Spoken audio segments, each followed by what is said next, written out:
లాఠీ చార్జీలు జరిగిన మాట వాస్తవం. చిత్రహింసలు పెట్టిన మాట వాస్తవం.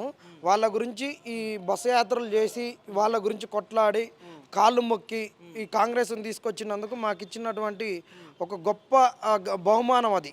ఎందుకంటే ఈ విధంగా ఎవడు కూడా బస్సు యాత్రలు చేయలేదు. వాళ్ళకు చేస్తే అధికారంలోకి వచ్చిర్రు. అధికారంలోకి వచ్చినాక వాళ్ళు చేసినటువంటి దాష్టికాలు అన్నీ ఇన్ని కాదు, చాలా చాలా దాష్టికాలు. ఇది బస్సు యాత్ర చేసింది. ఈ చైతన్య యాత్ర ఈ విధంగా చేసి వాళ్ళని అధికారంలోకి తీసుకొచ్చినాక వాళ్ళు 2 లక్షల ఉద్యోగాలు ఇస్తామని చెప్పారు. వాళ్ళు ఎవరు చెప్పారు? ఎవరో దారిన పోయే దానయ్యలు కానీ దానమ్మలు కానీ ఎవరో చెప్పినటువంటి ముచ్చట్లు కావాలి. ఆ ముచ్చట్ల వాళ్ళు సాక్షాత్తు ప్రియాంక గాంధీ గారు చెప్పినటువంటివి ఇక్కడ ఉన్నాయి చూడండి. ఒక్క సంవత్సరంలో 2 లక్షల ఉద్యోగాలు ఎంప్లాయ్మెంట్ కింద చెప్పినటువంటిది.